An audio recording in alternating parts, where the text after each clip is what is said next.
The first thing that I would like to do is read a passage from the book Get Out of Here Alive by Saul Luckman. And that passage goes thusly: focus.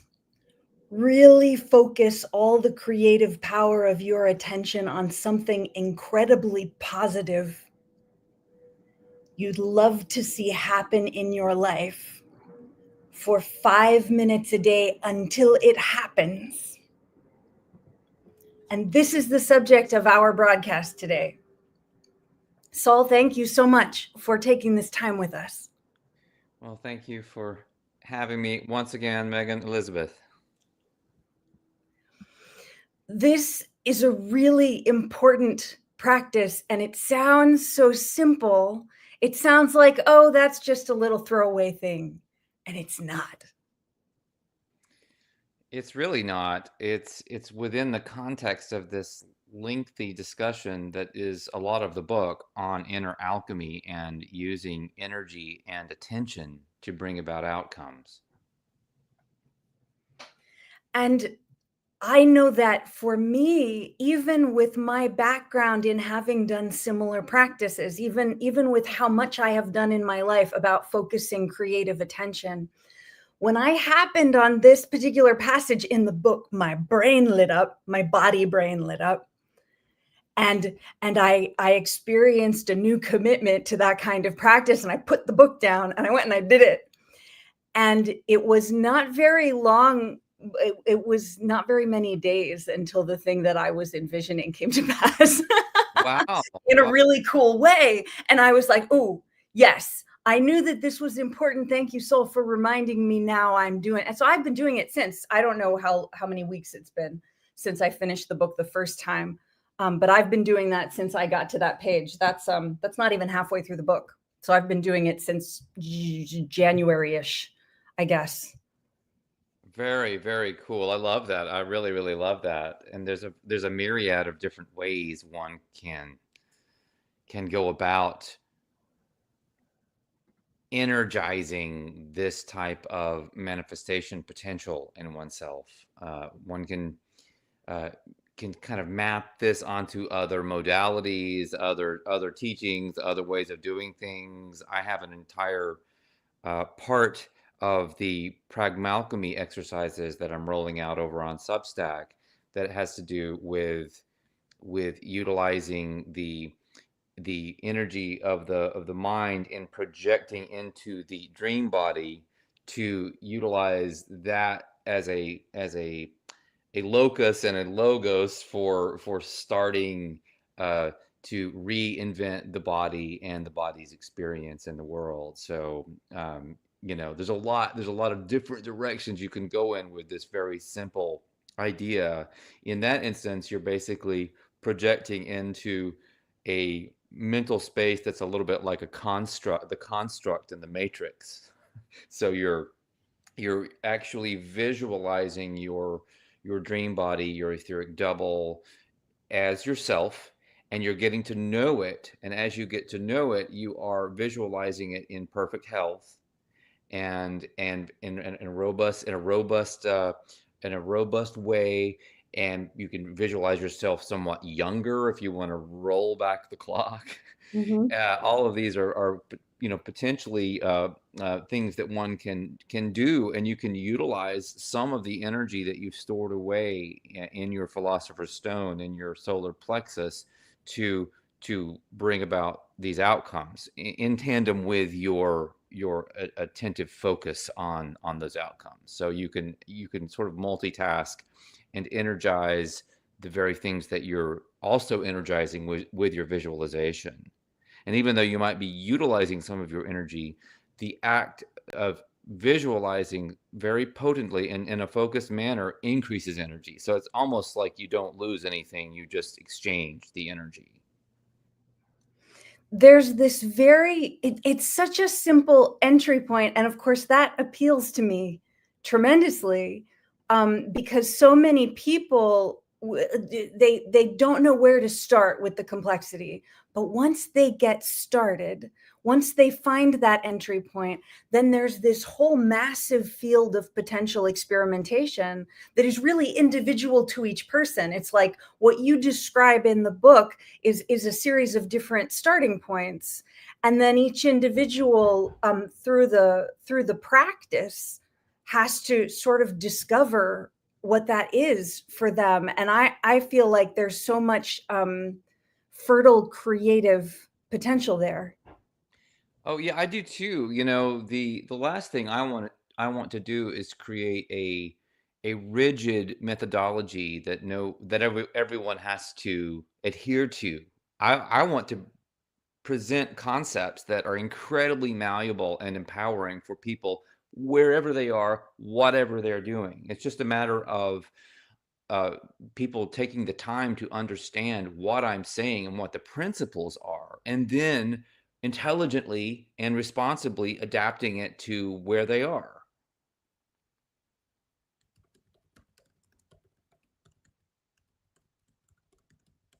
So we lost audio. There we are. I'm going to put you on the screen for a moment and let you hold court. Someone is knocking persistently on my front door, and I'm going to go stop the knocking. But I'll be back in a moment. Okay, that's cool. I'm holding court right now. Let's see. You know, what do I want to do? I will read. I've been over on Goodreads where the book is available. Get Out of Here Alive, and I've been slowly uploading quotes from it to the Goodreads quotes database. So if you've read the book and you want to leave a review over on Goodreads, they are now accepting reviews, and the same goes for BookBub.com, which is now finally accepting reviews, even though the book has not been officially published. It'll be out on Amazon and other retailers as of March 20th, and only then can you leave reviews on those venues. And I hope that some of you will do that. But in the meantime, if you'd like to help me out, you can leave a review on BookBub and Goodreads. So a couple of quotes. I've just been kind of going through the book and saying, "Oh, that's a good quote. That's a good quote." And let me see if I can find those right now. I'm on the spot, but I'll do my best. So please bear with. Let's see.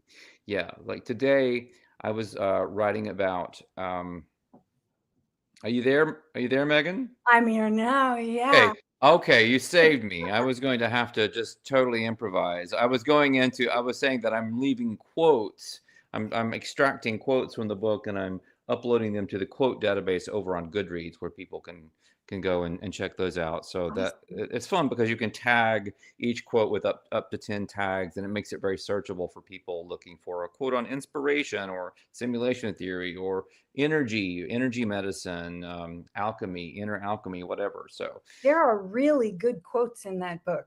I was noticing very frequently that different passages were really jumping out at me. And one of the things that happens to me with your books a lot is that I start to regret not having started a document when I started the book, so that I could remind myself of where all of these really great quotes were. I've sort of started doing that, but just sort of minimally. I'm delighted to hear that there's a sort of quotes knowledge base kind of set of functions there to explore.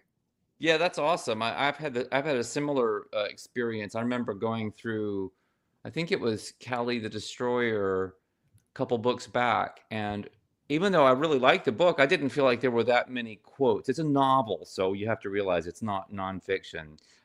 But I just didn't feel like there were that many quotable passages. I did extract some pretty good ones too, but in terms of the density of quotability, Get Out of Here Alive is insane because I can't get through a page without needing to take out several passages or sentences from it. It's really pretty wild. Yeah. And another part that I found very helpful was that in terms of the focusing, the creative focus for 5 minutes at a time, there are so many different suggestions throughout the book for skills someone might like to build by focusing their creative energy for 5 minutes a day. skills that maybe people haven't thought about. Staying away from social media is maybe a really good one. Um, Yeah. uh, different ways of practicing with energy that might be unfamiliar to someone until they've practiced it, but to do so with a goal in mind, especially considering how intense the world is right now, how intensely so many of us are experiencing the world. What is a key action that we want to be able to take, or what is a key goal that we want to see realized? And can we really bring our focus to that consistently over the length of even just 5 minutes? That's actually really hard for a lot of people who haven't tried it yet. Yeah, it's really, really hard. Uh, Maybe the hardest thing in some ways about the energy work is harnessing your focus long enough to even get started because we're so scattered. The premise of the book is that we don't really have our own minds. We've borrowed an operating system from what I call the dragon, which is kind of the archontic overlord of this construct, the matrix. So its mind is designed to keep us scattered and unfocused so that we can't channel our energy, what we have left of it after being fed on and loosed all of our lives. Actually, we start out in quite a pitiful state in terms of where our energy levels are. So we're trying to build up the energy and also get better at focusing, kind of working the mental muscle of the attention so that we can sort of bring a laser-like focus to the energy that we're building up in our systems to create new experiences, to create new outcomes, to visualize and manifest a different reality for ourselves, certainly individually, and also maybe collectively at some point. But I think it's ridiculous to even talk about the collective aspect in any serious way without starting with ourselves and being there for a very long time. I will say that I and my colleagues have found that even just in terms of two of us practicing intently, it's really very different from practicing individually. If even just two people are talking about the same kind of practice, it becomes a different. I don't know how to say it exactly. It exponentiates, it seems, and it can be really profound depending on the situations people are in. Now colleagues and I have been navigating very extreme circumstances, so we really have to bring in the power of our core source selves in a way that people who are not in really extreme circumstances might not be familiar with the necessity of. But it's been really exciting to realize that even just two of us could really build a productive energy in a way that we couldn't do individually, because of course, like you say, in terms of wanting the whole collective to be able to practice in these life affirming ways, it's we got a ways to go. There are some things going on Yeah. we got to get through.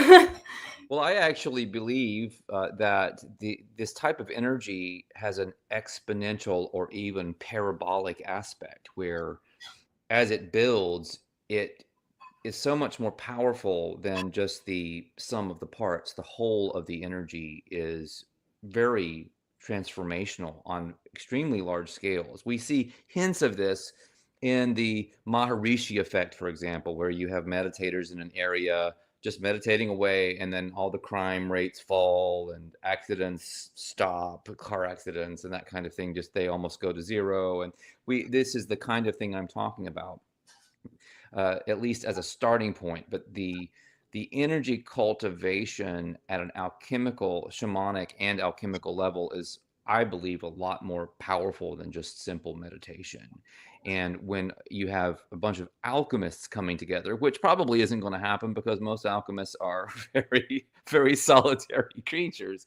But even then, I believe, yes, in the idea of a kind of morphic field, a morphic resonance that's happening between anyone projecting, learning to be a better projectionist of energy, a better uh, alchemist, a better shaman, and these are hooking up way outside the realm of just the conscious mind. They're hooking up in the morphic, in the etheric, and that's where, if we see changes on a larger level, it's going to happen there, because when what it means for a lot of people to power up in this way, you can't have that phenomenon happening without simultaneously the dragon losing a lot of its power, because Yeah. that power is drawn from the dragon ultimately, and the various scenarios that are created by the dragon.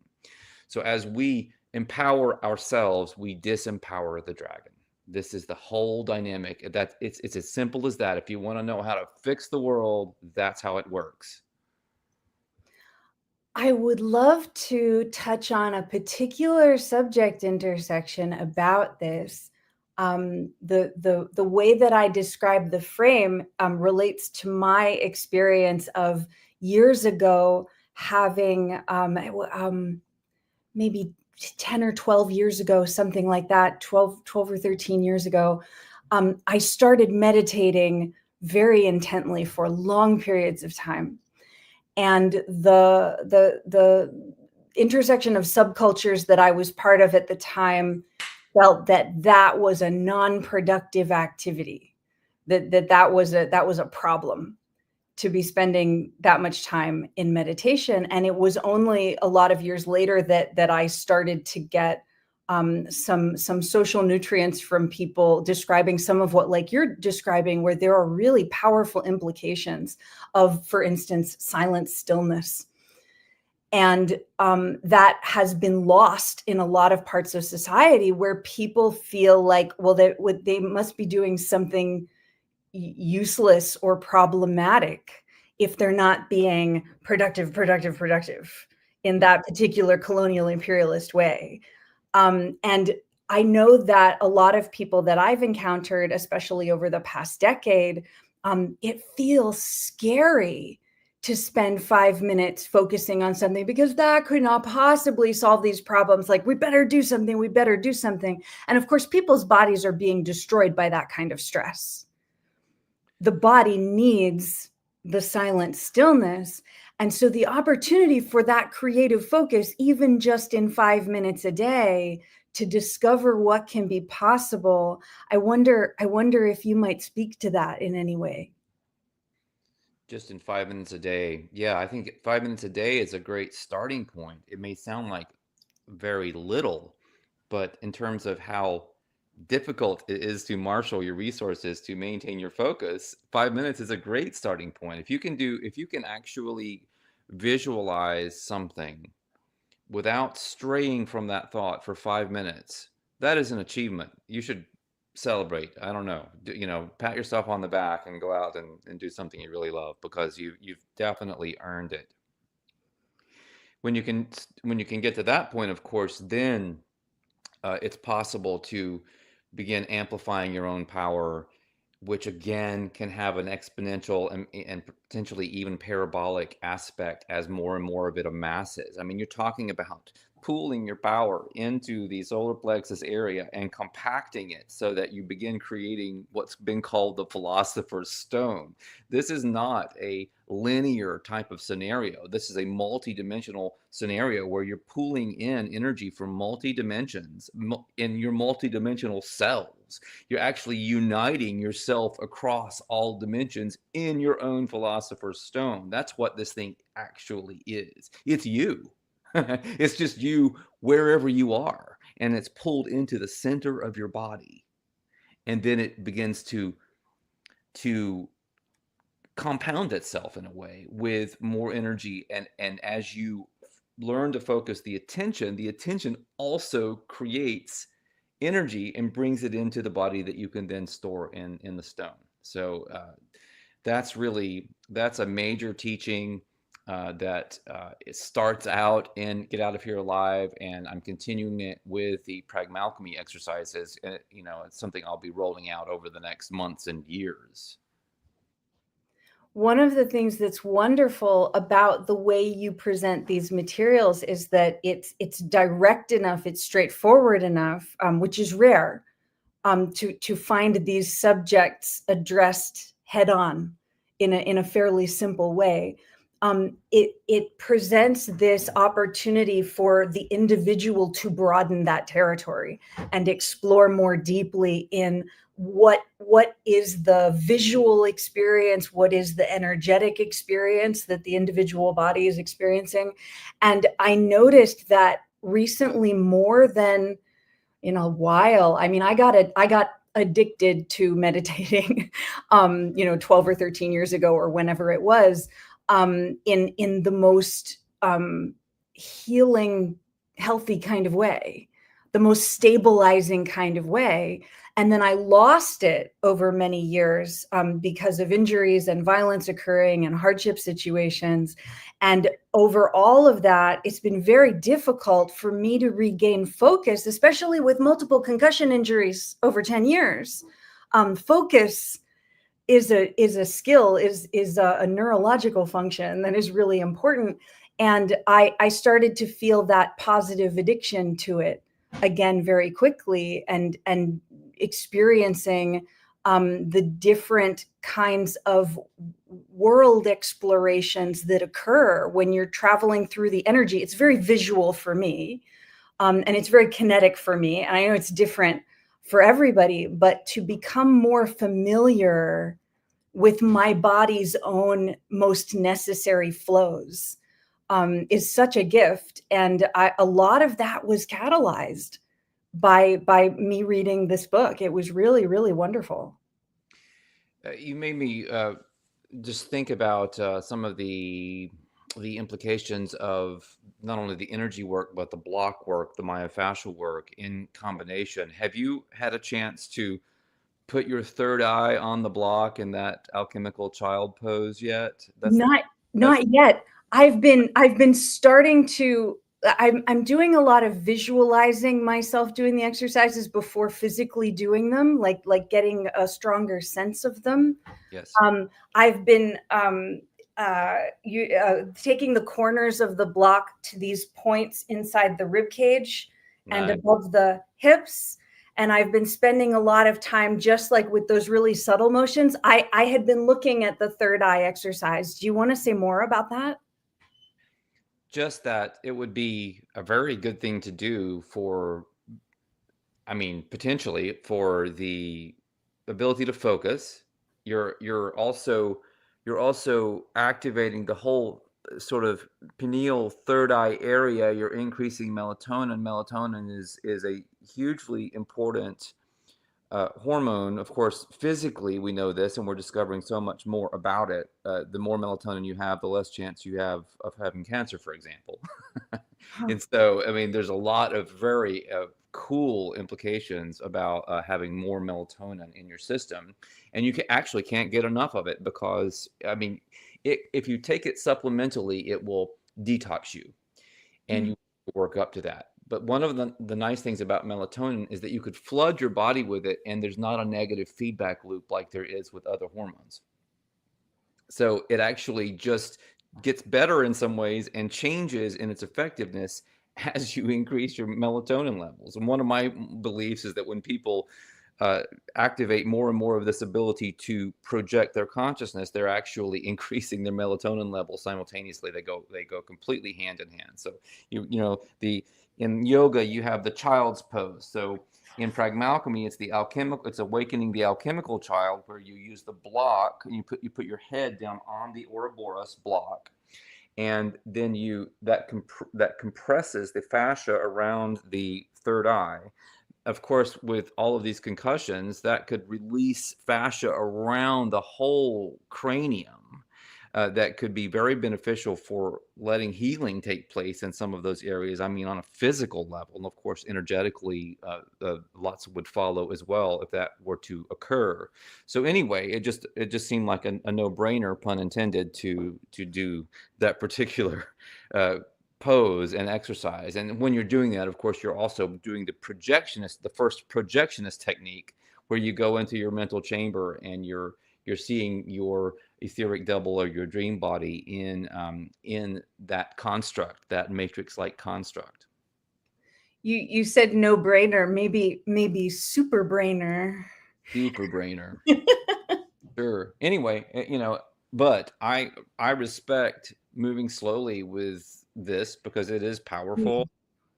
I understand that what it means to be really hypersensitive, because I was that way for a very long time, and even today I don't just jump into things energetically, because I tend to take the energy and run with it, so I don't want to blow myself out of the water.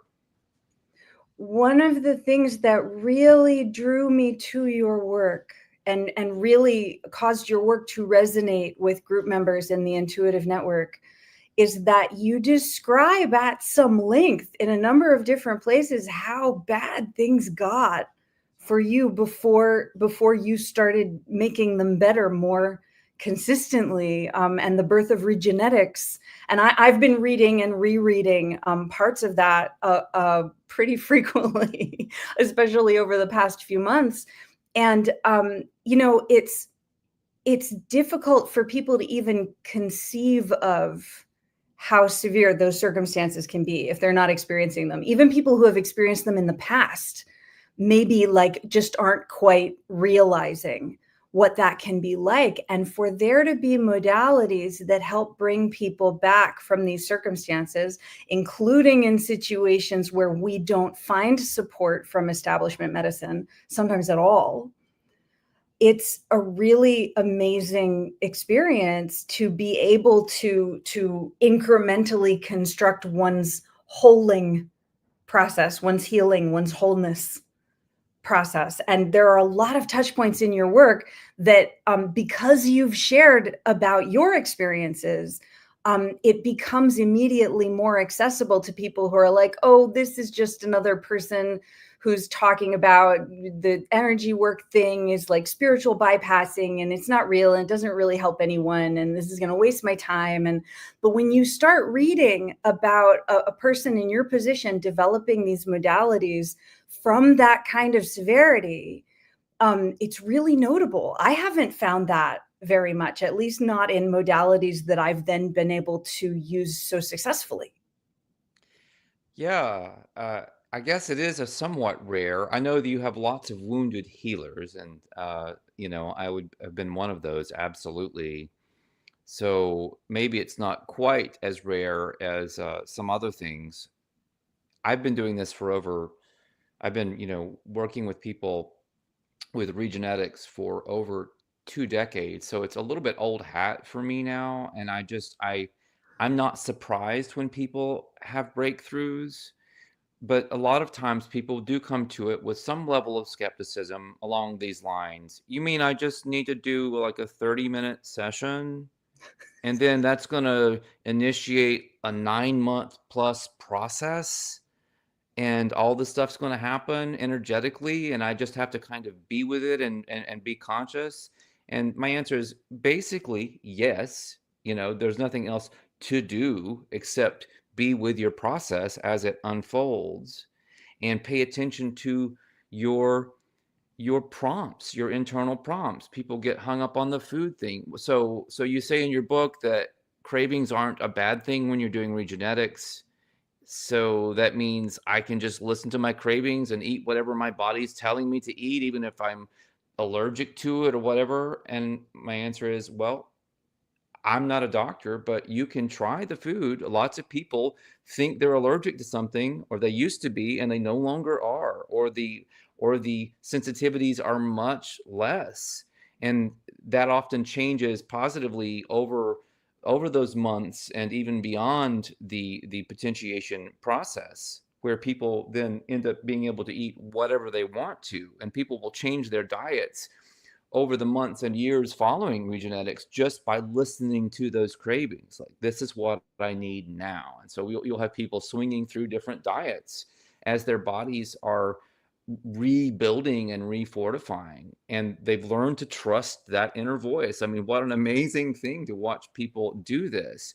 Other really funny things that happen include, people who have had that, who were just, in the vernacular, just sick as dogs, right? Just absolutely allergic to everything, chronic fatigue-ish, fibromyalgia-ish, et cetera, multiple chemical sensitivities. The people just really beaten up people, like myself, like I was for a decade. And they start this process, and then they start to feel better, and they start eating differently, and then they find some other energy work. They maybe do some body work, they get into some breath work, they start being able to exercise a little bit more, and about 9 months later they're feeling pretty good, even if they're not 100% yet. And then I might have an exchange with them, and I'll ask how they're doing, and they'll tell me that they're doing great, but they will not have connected it to potentiation. Right. There is a total disconnect. Even at that point, when their lives are changed, they have forgotten what started this entire unfoldment, which I used to take personally, and it used to really piss me off. But later on, I thought, well, that's really actually the goal, is for people just to be living their lives, not caring why it happened. I don't want to create a religion or something that, people have to see me as some kind of guru. I just want to give the people the opportunity to have more fulfilling lives. That's one of my main mandates in everything that I do. It's there's so much that I want to say about Regenetics. We're going to have an upcoming broadcast where we focus entirely on Regenetics. There are so many parts of this that overlap with what I see in the testimonials people write you about it, but are different in certain ways for my most severely affected colleagues in the network who need certain touch points that happen to be in your work. And my personal experience of potentiation really seemed to resonate on those touch points specifically. And if I start going into them now, we'll be here another hour. There are a lot of really specific reasons that works. There are a lot of specific reasons that it's so powerful in so many people's lives. And I certainly come from places where people would be very wary and very skeptical and be like, this doesn't, like, where is this? What is this based in? Like, what, and to go through the materials, to go through Conscious Healing, and to go through Potentiate Your DNA, these two books particularly, which I think you said that Get Out of Here Alive is the unofficial third book. Do I remember that correctly? Yeah, I thought of it sort of as book 3 on the Regenetics method, mainly because people for years and years and years and years wanted a book on the nature of the matrix, the construct, and how we can use intention and our power, our newly recuperated power through Regenetics to consciously engage creating better outcomes.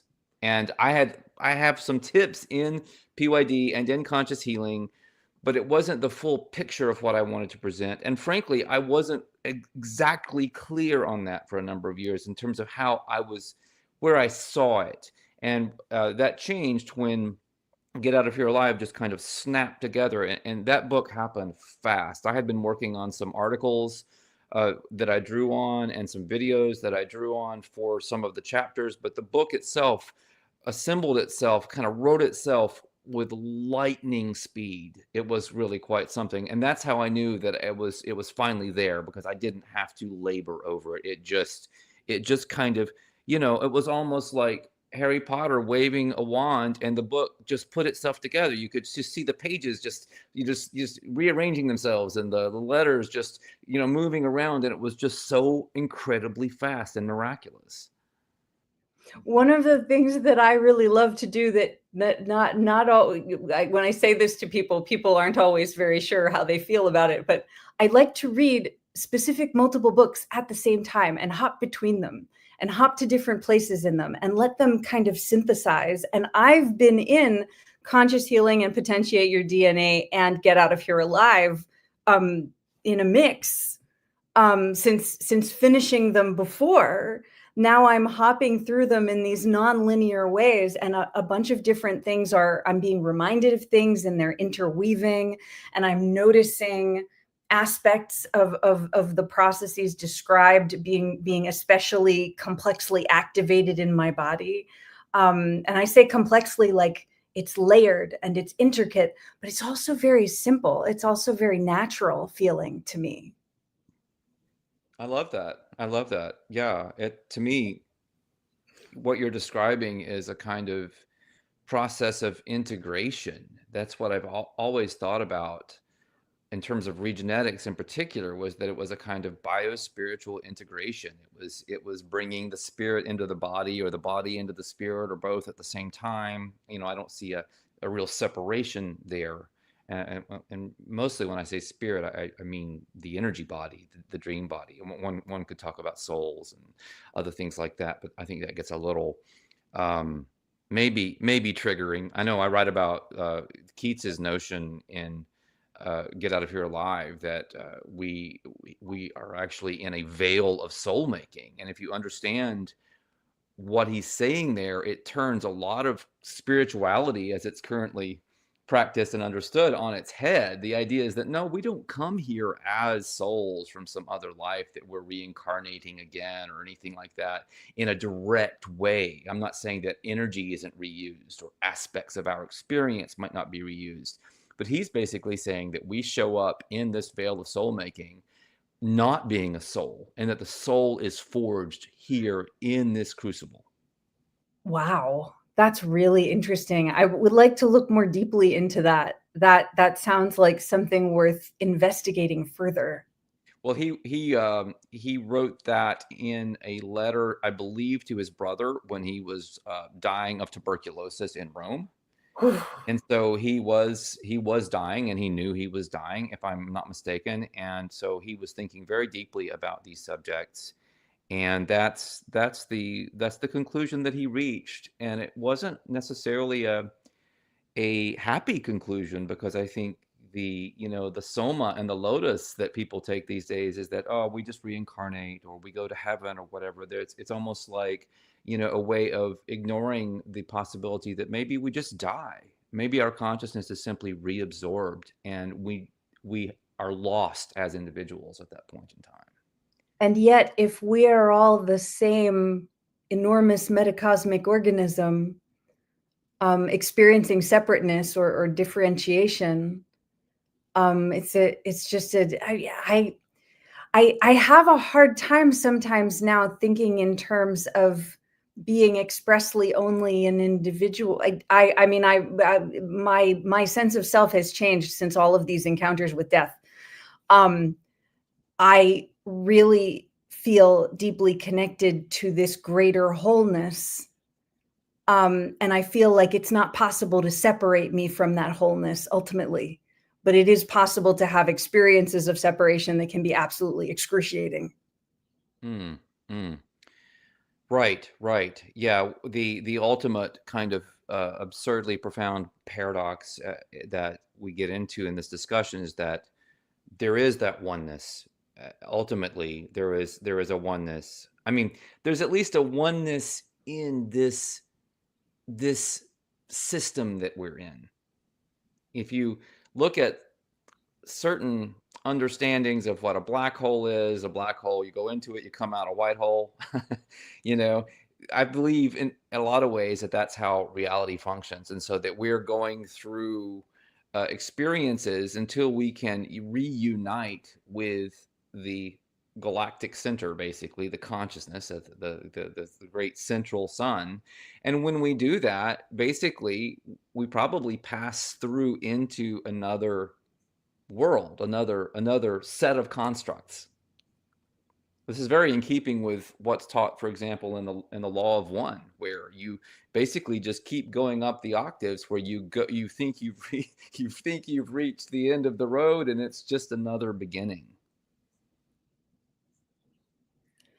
I keep sort of connecting us back to 5 minutes of creative focus, and we started out this session talking about how wide-ranging the options become from that really simple entry point, and we have really ranged really broadly from there, but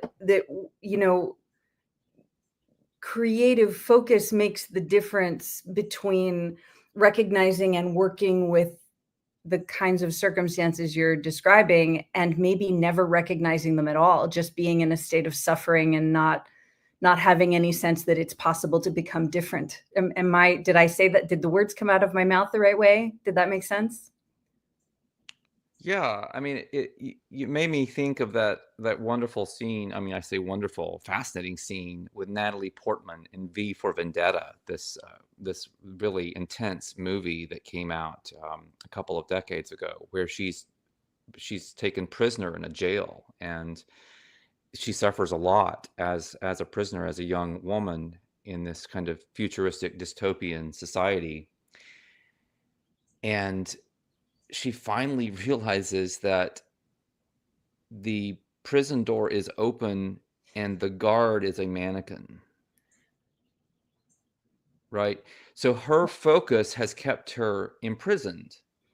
So when people talk about the reincarnation trap or the prison planet or anything like that, that is only true to the extent that our focused inattention in this instance, away from what it could be, and where we allow our energy to be focused into a different outcome from one that we would actually want, we are responsible for that ultimately.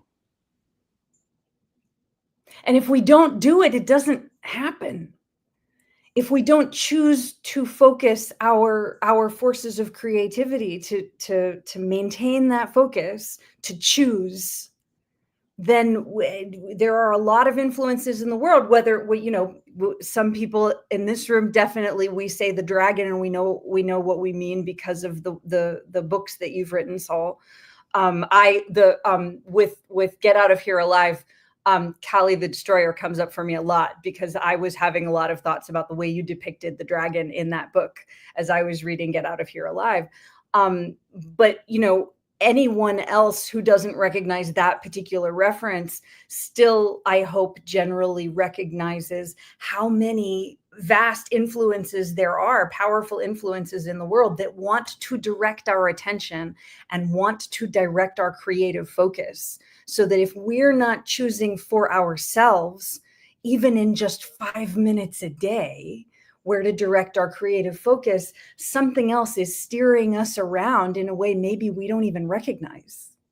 Absolutely. That's sort of the subject, or one of the main subjects in The World, Cult, and You. Yeah. This idea that the world is constructed as a series of nested subcults that are all a function of the dragon, or what I call the great parasite in that book. And these subcults are designed to sidetrack us, to take our energy, to steal our focus, and to place us into less than desirable situations, ultimately, so that we'll get so fed up with being in those situations that we will step outside our comfort zone and begin doing new things to try to break the pattern. And that's such a blessing. The adversary as teacher is one of my favorite frames. Yes, yes, I love that too. I think people typically think of there's a lot of good chatting going on, so I was over here responding to somebody, but a lot of people think that attention is just a given, or it's a passive type of faculty, and I see it as an incredibly active, creative faculty. Yeah. And the more we practice with that, and the more we become really conscious and conscientious with it, the more we can develop our personal power in choosing more potently and not just being steered around by whatever influence happens to be able to make money off of steering us around. Well, we lost you again. Did I disappear? Did my sound disappear? Your sound just blipped for like a second or two. Oh, what was the last thing you heard? You were talking about being steered around. The more potently we practice something like this 5 minutes a day exercise, the less we are allowing other influences to steer us around and make money off doing so. Yes, that's really, really true. There's a lot of like ways that one could approach this subject. There's the whole shamanic concept that someone in the chat just mentioned, which is the petty tyrant, and the way that we our attention is moved around by the force of this petty tyrant in us, and so yeah, that's a Castaneda concept that I really like. So, yep, I agree. I'm really, really glad that we got to take this time today. And I want to encourage everyone to take a look at your book if they haven't yet. Are you still offering review copies right now? Yes, I am. Okay, so we can still go and sign up for that process. People who would like to do that, you can actually get the book and read it. It's going to be released on the 20th of March. Is that right? Yes. You can Great. go to books.saulluckman.com and get your free review copy. It's coming out on March 20th, which is the equinox. I thought that was a good date to bring the book out. So we'll be springing ahead with the book. And then you can also, if that's not your cup of tea, you can support the book by going ahead and pre-ordering a copy. If you don't want a review copy, you can pre-order a copy on Amazon, and that really helps with the book's algorithmic positioning, which is really important in terms of how successful it will be in the early days. And the early days really establish how many sets of eyes are on your book for the first month or two, and that can really make or break a book in terms of its long-term, not so much long-term success, but certainly short to mid-term success. And we definitely want more people to be more familiar with more of these ideas. They're a lot of food for discernment, and we need more discernment to be happening in the world. We need more conscious practice and creative focus in intentional ways to be happening in the world. And it's one of the reasons that I really loved this book. I agree, and I appreciate that. I was hoping that this book would be a kind of intervention in the conversation and a call to not just sovereignty, but personal agentry, where we're really looking at how we're responsible for all of it. We're not children here. We are adults, or we're meant to be, and we have to take responsibility for our lives and the state of the world.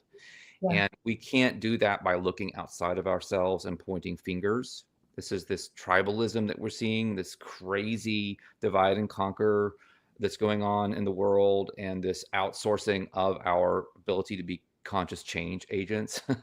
It doesn't work that way. That's what the dragon wants. It wants us to think and act like victims at all times in all ways. So my hope was that this book would get people, even people who maybe aren't into alchemy or the idea of the philosopher's stone or immortality. Maybe these things just don't resonate with you. But half the book has nothing to do with that whatsoever. It's about learning what the nature of the world is and how to harness your attention to change at least your own life.